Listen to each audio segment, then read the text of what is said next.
It's July 18th, and we're here to interview Legacy member Doug Yopp. Doug, I understand you were born in Tampa, but you grew up in Arkansas. Yeah, it was quite a life. My father was a preacher, and so we moved around. I'd lived in Tampa, lived in Oklahoma, lived in Arkansas, Missouri, Tennessee, and but the majority of my life I spent in Arkansas. Well, how did you end up going to Nettleton Junior Senior High? Yeah, it's Nettleton Junior Senior High. Nettleton. Yeah, but what happened was we had moved to Jonesboro, Arkansas when I was in 6th grade, and my parents built a house outside of town in Nettleton, and it was a very small country school. They had started the football team the year before I came there in 7th grade, and they decided, well, let's have us a marching band. So in 7th grade, the beginning of 7th grade, they came to my 7th grade class and said, who wants to be in band? And so myself and about 19 other people decided that's what we would like to do. That first year in our beginning band, it was those of us in 7th grade, and we had a few upperclassmen.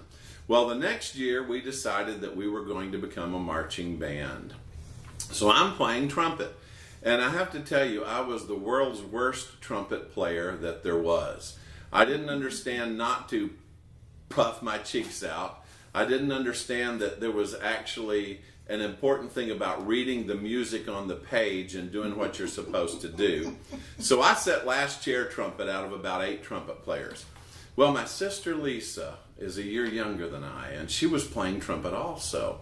She had started when she was in 7th grade, and our high school band was 8th grade through 12th. So when I'm going into 9th grade, guess who's coming into the high school band?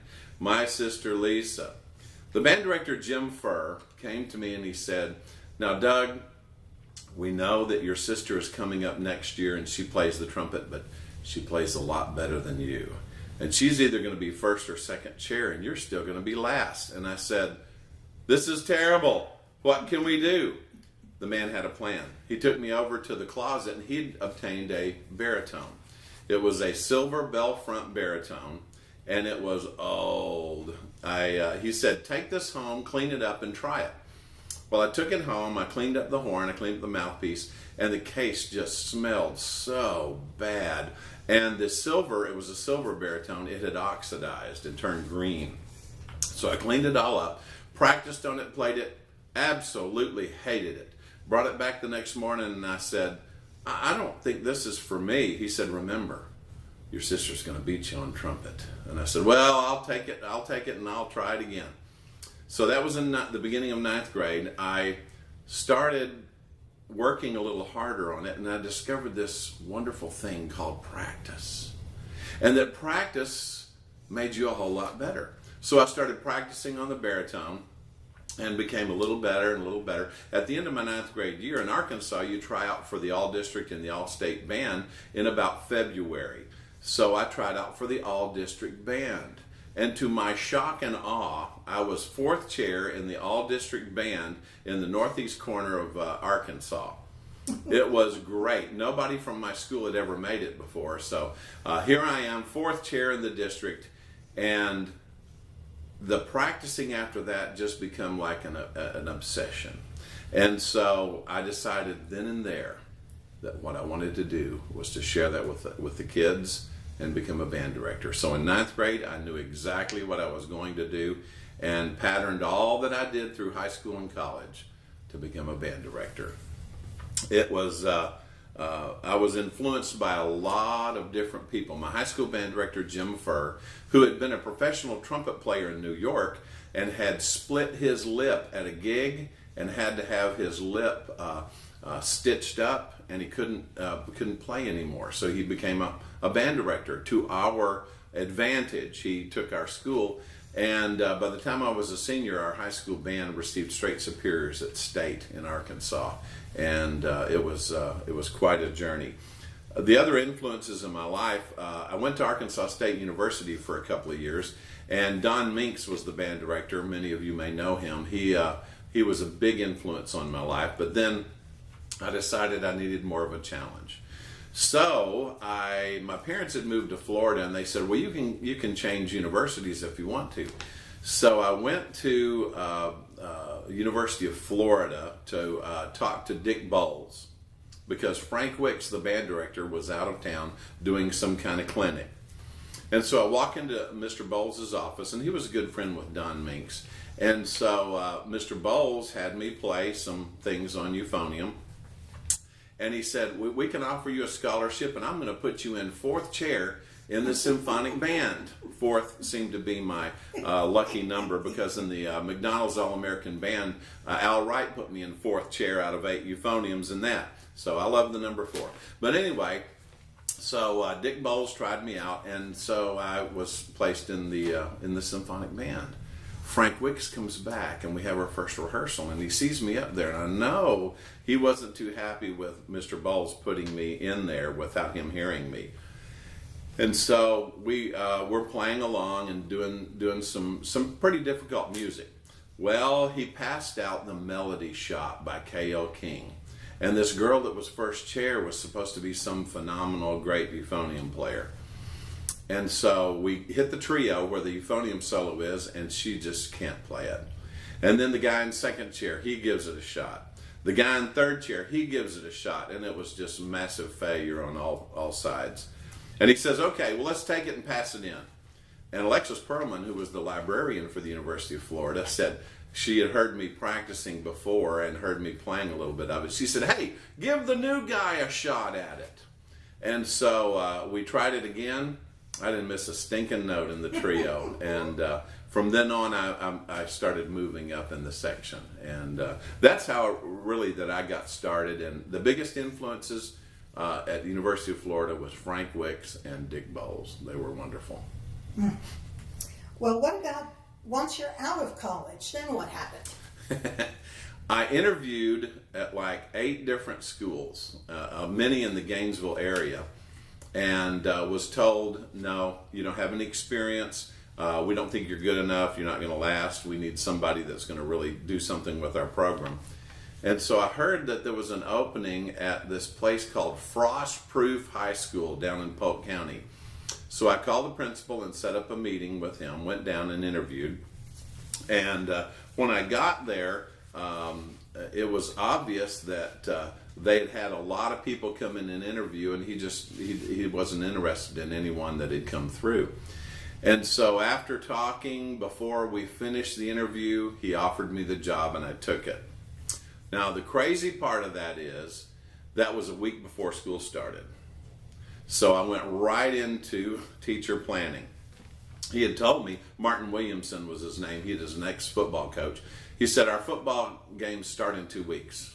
We want you to have the band ready to do a pregame and a halftime in 2 weeks. Wow. So I accepted the challenge. I had 28 members in the band. We lined up in 2 rows for pregame, and we played the school fight song, and the team ran through the 2 lines and busted through the cheerleaders' banner that they had there, and then all lined up and we played the national anthem. I was wearing white bell-bottom pants, platform shoes, white shirt, candy-striped red and white tie, and the brightest red jacket you ever saw in your life. I didn't have a ladder, so I got a step stool that I got up on, and here I am, 21 years old, conducting, thinking it's the greatest thing since sliced bread, okay? And I think I'm something else. So we finish, and I get the band back into the stands, and one of the parents came up to me and said, you know, that was pretty good. That first song we know was the school fight song, but what was that second song that y'all played?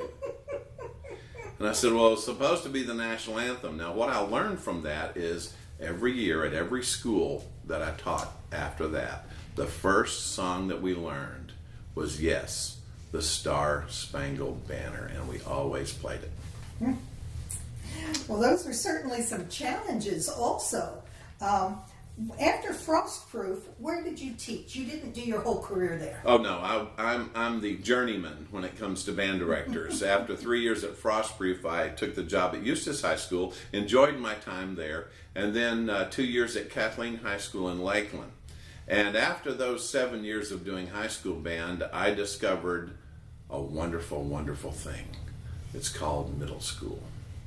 Leesburg Junior High had the band director there had decided to retire, and I knew the principal, and so I came to Lake County to his house. We sat out on the dock fishing. He said, "Do you want the job?" I said, "Yes." He said, "It's yours," and I became the band director at Leesburg Junior High. Then I did that for 3 years. Then for 3 years, I taught at what became Carver and Oak Park Middle School in Leesburg, which was Leesburg Junior High. And that was an interesting time doing 2 middle school bands. Then for 15 years after that, I was just the band director at Oak Park. I did 3 years at Claremont Middle School and really enjoyed my time there. And then I spent 2 years at Astatula Elementary School of the Arts. And then the last 7 years of my career, I spent at Mount Dora Bible School in Mount Dora. Wow, you really did travel the Central Florida area. Oh, yes. What challenges did that create for you? Well, I think one of the biggest challenges in high school band is student retention. Keeping the kids from middle school going into high school and convincing them that this is something else you need to do. One of the things I think often we as middle school band directors do is we provide too many things for our middle school students so that when they are ready to go to high school, there is nothing new for them. And so that's why I was glad we got rid of marching basically in middle school and left it up to the high school groups to do that. One of the most difficult challenges is knowing what music to select. You want to get music that the kids are interested in and music that has value, but you don't want to go short of where they are able to get to in the music or over program what they're not able to do. You want to challenge them, but you don't want to challenge them to the point that they get discouraged because they're not far enough along to play that music. You need to work to be with parents, administrators, faculty, and the public. You need to work to be able to have them understand your goals, who you are, what your band is all about, and to get them on your side. And that's a hard thing to do. Raising a family while you are a band director is probably one of the biggest challenges that you'll run into. I have 3 kids and now have 5 grandkids, including 2 twins that were born a couple of months ago. But raising those 3 kids and having them in my band, what other teacher has their kids in 3 years in middle school in their class? The band directors do, because there's no other place to go. That was a challenge. And at one point, I had aspirations of going to FSU as a graduate assistant and turned it down because of my kids and the time that I would have to be up there and away from them and all of that kind of thing. Health issues is another thing you need to understand. As a band director, we tend to put in so much time and so much effort that it takes away from our health, and I'm going to talk a little bit later more about that. Student motivation is a really big thing also, getting them to be motivated. I've been able to teach at all levels, middle school, high school, junior, senior high, and elementary. And I've been able to adjust to a lot of those things because I try to think and act like the group that I'm talking with. People say, especially in elementary and middle school, that that's where my mental and physical level is anyway. Anyway, that's some of the challenges that I encountered. Okay, what about some pivotal moments? What things have been your aha moments? The teaching 7 years in high school and then going to middle school was a huge pivotal moment for me. And I want to talk about that a little bit. We as middle school directors sometimes don't understand what the high school director is going through and doing. And as high school directors, we really don't understand what the middle school directors are going through. I've had many, many friends over the years who taught high school for 20, 25 years and decided, well, I'm going to skate by here the last few years and I'm going to become the middle school director and just kind of take it easy. The problem with that is they don't understand what they're wishing for. because I've had countless people come back to me and say, I never realized the middle school director's job was so difficult. And so I've questioned people over the years as to why that is true. One of the things is the age difference from high school back to middle school, and understanding that in middle school they're all crazy. They have different needs, and you have to work with them differently. High school kids are able to go off on their own and do their own thing, not with middle school. And one of the things that high school directors have found in coming back to middle school is they find out how much they really don't know. Because in middle school, they are what you make them. You start them from scratch, and by the time they finish 8th grade, they are what you have made them and what you have put into it. My biggest suggestion in that regard, and this is for high school and middle school directors, when you first start teaching, let me preface it with this. In college, they give you these classes where you are supposed to learn how to play all the brass instruments, all the woodwinds, and all the percussion. One semester of those is not enough. My suggestion to all band directors when you start is to get a beginning band book of every single instrument, get every single instrument somewhere in your band room, and go through the entire book yourself with each and every instrument.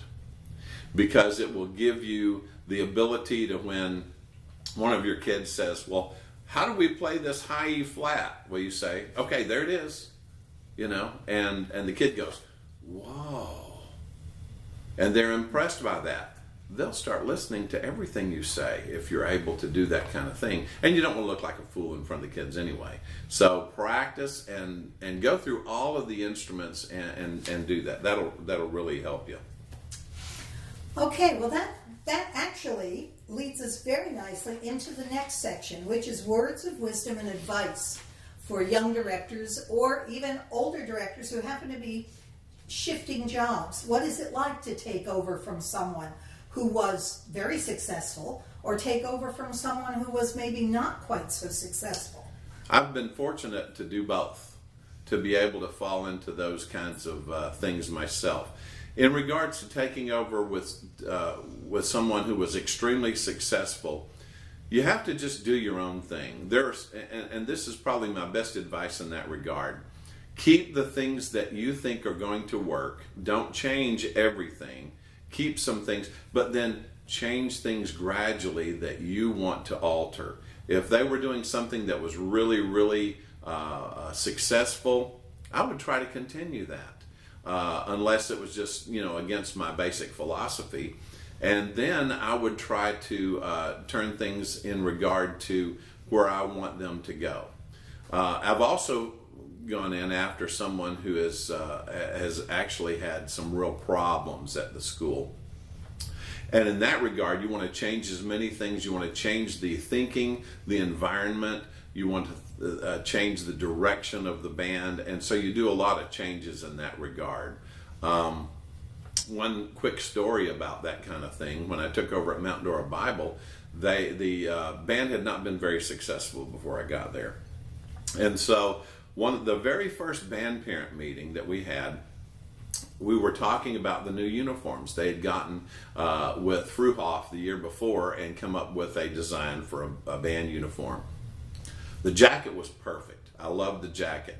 But they had selected a black Aussie hat with the side turned up and a big long feather plume out the back, and I didn't too much care for that. I wanted to go with the shako and a upright plume.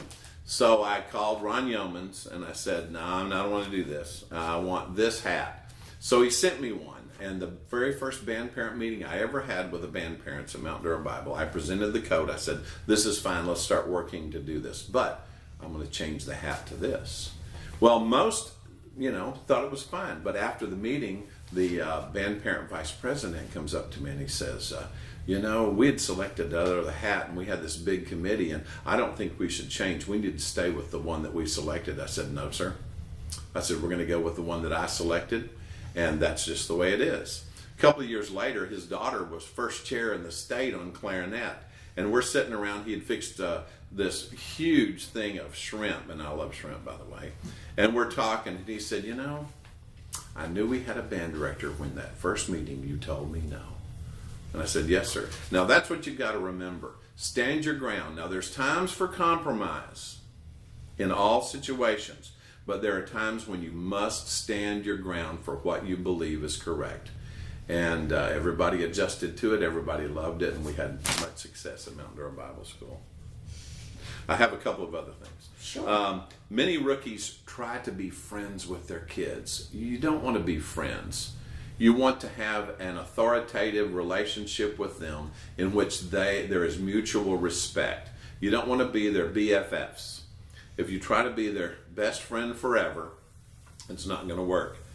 Many rookie directors try to place themselves in the group rather than being the director. They are just one of the kids, and that's just not going to work. Study the score. Am I okay? Yes. Okay. Study the score. Always do score studies. Get to know all the staff at your school. The first person you need to get to know is the janitor and the secretary. Forget everybody else. Get to know those people first, because they can help you out tremendously. Learn how to work with parents. And that's it on that. Super. You have a strong personality with a high moral character. How do you see that as useful in creating a high level of success in your band? Well, I think the first thing that you need to understand in regard to being a teacher is that the standard you hold yourself to is the standard that they will understand is what's supposed to be. If you hold yourself to a high moral standard and you teach that way, then you're going to influence the kids in many ways. Most of all, they're going to become the kind of citizens of this country that they need to be. Now, as we get older, what we understand is that the youth that we are shaping today is going to be the decision makers of tomorrow. So you want to try to instill in them family values, that family is important. When you're a band director, sometimes we get so involved in our program that we forget our family, that we don't give the time and the effort that we need to. One of the great things that I had was that all three of my kids, and I didn't put any pressure on them, all three of my kids played in my middle school band for 3 years. They didn't have to, they just chose to. And my niece and my nephew and my other niece also played in my bands. And I think that gave them the idea that, yeah, this is a job, but it's more than a job. It's more than just teaching. It's being an example, a godly example to the people that are around you. Faith is important, okay? Wherever your faith leads you, don't give up on your faith. A quick story, at Mount Dora Bible School, we always prayed before we would have a performance. And it was very important to us to do that. In fact, after a few years, I loved those kids so much I could not pray. I would break up and just boo-hoo like a baby before. So I'd have one of the other faculty members go with me, and he'd have to lead the prayer because I couldn't do it. Well, we went on stage about 3 or 4 years ago, and we'd been so busy in warm-up, we forgot to pray. And we're at a public school getting on the stage, and one of the flute players says, "Mr. Yopp, we did not pray." And so the announcer girl is fixing to come out on stage and announce us. I said, "Hang on just a second." And right there on the stage, we prayed. We prayed to God to be with us. And God smiled on us that day, and we got superiors, and we were happy. But faith is extremely important, and the kind of morals and the kind of faith values that you instill in your kids, you can do it without even saying anything. Just be the kind of person that you want them to see you being, and they will emulate that. They will be an example to others, and I guarantee it, you'll have less problems in your career if you can get kids to follow your example. Wow, that's wonderful. What about instilling music quality? How do you do that? You have to motivate the kids to have a belief. Number one, a belief in themselves that they can accomplish what you want them to accomplish. And that comes with picking the right music, giving them goals that are attainable, that are not that are goals that challenge them. You want to challenge the kids to get better, but you don't want to make it so that they cannot ever do those goals and have so many problems they can't overcome. You want to instill in the kids a belief in regard to others, that they care about others, that they are part of the group and they want the group to succeed. You know, sometimes we as individuals think it's all about me. And then sometimes in our lives it is all about us. If you're doing a jury in college for your faculty members, it's all about you and you better do well. But if as a band director you're standing on a stage in front of evaluators and you have to perform 3 songs and you're just waving this stick in front of the kids and it is what they make it, then it's a group effort. You know, a lot of teachers in classrooms don't understand what band directors do. If a math teacher would have to put 30 of their students on stage and teach them a lesson and then have them take a test, and then it's all averaged together, and then the teacher gets a score and it determines whether they keep their job or not, then we'll start talking about it. But that's what band directors do all the time, and chorus teachers and orchestra directors. We do that kind of thing all the time. So a belief in others and caring about them. And I think the most important thing is that everyone is important. Everyone. When you do marching band, the kid that stands alongside the drum major and holds the podium so the drum major doesn't fall off is just as important as the drum major. Because that kid has feelings and that kid has aspirations. That kid has, goals that they want to meet too. And too often I think sometimes we crush those because we give preference from one kid to the other. And we can't do that. Everyone is important. Let the kids know that you are in charge, but that you love them and you want them to succeed. I think that's just the greatest thing you can instill in the kids. You've had many jobs over the years and been in many different situations, yet you've always kept that passion for band and that passion for music. How have you kept your edge? What does that for you? I think one of the most important things as a young band director is to understand that you can't do it by yourself. People who try to do everything by themselves don't last very long in this profession. The first thing you need to do is get out of your band room, work hard in your band room and teach those kids, but then get out and go see what other people are doing. One of the best times of my life was at Frostproof when I first started. I had my kids participate in the University of South Florida's honor band. And so I was able to take kids to that, and I remember sitting for about 30 minutes with Jim Croft and talking with him about band, about attitude, about what I as a band director wanted to be, and it was just phenomenal. The greatest time I ever spent in regard to that was at an all-district band in Lakeland when I was still at Frostproof. And I spent almost an hour outside the rehearsal with Bill Miller from Lakeland and talking with Bill about all of those kinds of things. And he set me straight on many, many things. And you've got to have an attitude of, I don't know everything. Tell me what you know. And what you do over the years is you pick and choose from different people and conform it to what you need to be as a band director. Ask for help. Ask people to come into your band room and listen. Quick story. at Frostproof, we were pretty bad at the beginning, as my story told you. Tom Bishop was our supervisor of music in Polk County back then. And Tom came in one day during rehearsal, and we're inside working on our marching music. And at Frostproof, the old band room, he came in through the side door, and we were playing this song. I don't remember what song it was. And so he's standing there listening, and I'm going to go through the entire song and then turn it over to him and ask him to come up and talk to the kids. Before we could even finish, Tom dropped his head, shook his head, and walked out the back door. And I thought, uh-oh, that's bad. But you know what it did?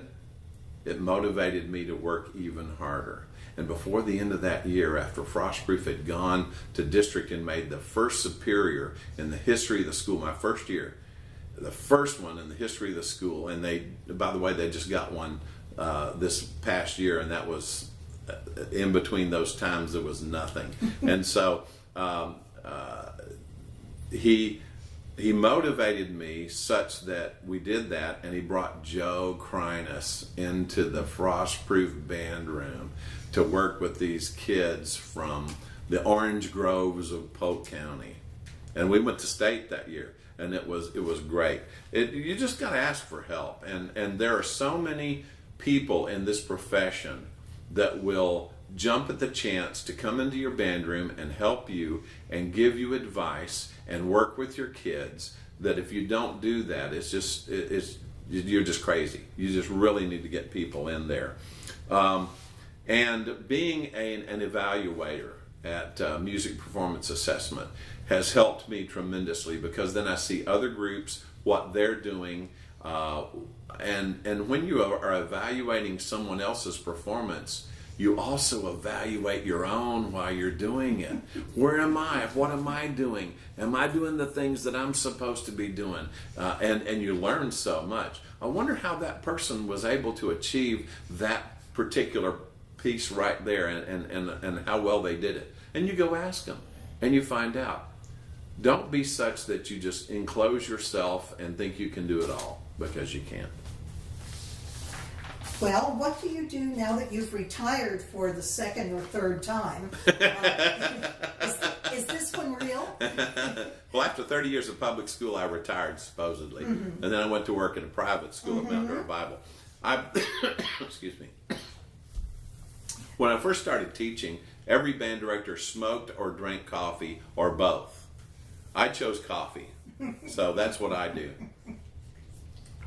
I play in a semi-professional jazz band called the Same as Lame Jazz Ambassadors in Claremont. I love that. Quick story on that. I started off on third trombone, and I was very pleased, because I'm a euphonium and a tuba player. And so some of them high notes on the trombone are kind of hard for me to get.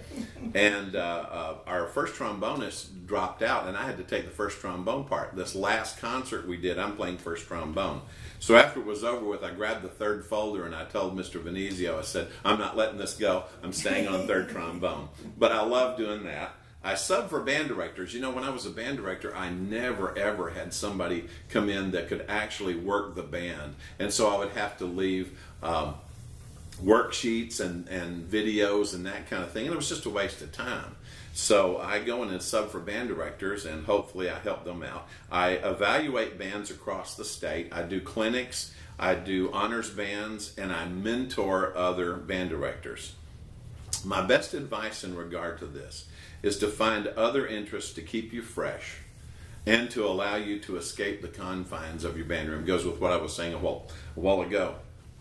If you focus entirely on band and nothing else, you're going to burn out. You will burn out so quickly. Find other interests, find other things that can help you with that. I also ride motorcycles. We have a retired teacher group called the Unusual Suspects. Our motto is, we will ride for food and entertainment, but we prefer food. So we ride about in fact, I just got back from 2 weeks on the Blue Ridge Parkway on my motorcycle, and it was fantastic. Wow. Well, our time is almost up, but we do have time for a short story. I understand you once had a parade in a little town called Howey in the Hills. I had just come to Leesburg Junior High, as I talked about a while ago, and Howie and the Hills decided they wanted to have their first ever Christmas parade. They'd never had one before, keep that in mind. And you know, as a band director, sometimes there are signs in your life that tell you you ought to just give up and go home. But perseverance is what we're known for as band directors. So Leesburg Junior High was the only band that accepted their invitation because they were going to pay us $250 to be in the Howie and the Hills Christmas Parade. So we're going to do this. So I get there and I've got about 120, 130 7th and 8th graders. And that in and of itself is crazy at the start of a parade. Try that sometime. I lined them up in a vacant parking lot. I'm standing there with my megaphone talking to them about the things of the parade. And there were telephone lines above me. And a bird landed on the telephone line, and right there on the back of my head dropped a little surprise. To this day, I still can't grow hair up there. But my majorette instructor, Raina Moore, ran to her van and got us some paper towels and wiped off my head. And so here we go. That was sign number one, that we just needed to pack them up and put them on the buses and go home. These people in Howie did not know to not put the horses in front of the band. And they didn't have pooper scoopers like many places do. So we round the first turn, and I promise you, every single horse that was in the parade in front of us decided this one spot was the perfect spot. So right there in about a 10-foot circle was what is described as bad for white tennis shoes, okay? So I'd not talked to the kids about this at all. And it just shows you how smart drum majors and majorettes are, because they parted right in the middle and went around the whole pile of horse stuff and came right back together. It was like Moses in the Red Sea, parted and came right back, okay? That was sign number two. We get down to the lake and it's turning dark, and they don't have any street lights down there. So they had told the people to pull their cars to the end of their driveway, turn on their lights, and shine and see the parade. So here we go. We are coming out of the darkness into these people's lights, and then we disappear into the darkness again. Thank goodness we'd memorized our music, my arrangement of Rudolph the Red-Nosed Reindeer, or we'd have been in real serious trouble. Sign number three. Sign number four, we get about halfway around the lake, and this lady, it was a little brighter there. This lady comes running out of her house and she says, "I'm sorry, I'm sorry." And before I could say for what, her sprinkler system came on and got me and half the band soaking wet. Her husband comes running out after her, grabs all his garbage cans and puts over the sprinklers. That was sign number four. We should have just gone on home. But no, we're going to finish this parade. I learned persistence in this parade. We get to the end of the parade, and those of you who understand music will really appreciate this. We get to the end of the parade, and the guy in charge comes to me and he says, "You know, we've got Santa Claus coming in on this fire engine, and we want you to stand here, you and your band, and we want you to play Santa Claus is Coming to Town." I said, "But we've been doing Rudolph the Red-Nosed Reindeer." He said, "Oh, just go to each kid and tell them what notes to play in Santa Claus is Coming to Town, and it'll be just fine." So we ended up playing Rudolph the Red-Nosed Reindeer for Santa Claus Coming to Town. The next time I did the Howie in the Hills Parade, I put the jazz band on the back of a semi-trailer and we rode through it. We weren't going to do that again. So that's my best band story. Well, I'm sure you have many, many more, and I encourage folks to seek you out and ask you for some more of your stories because they're great. But unfortunately, we're out of time. So it's time to say goodbye and time to thank you for your time. And I want to thank you, and I want to thank the members of the committee for giving this great honor. And all the years that I've taught, I just love my kids and love everything that we went through. Thank you.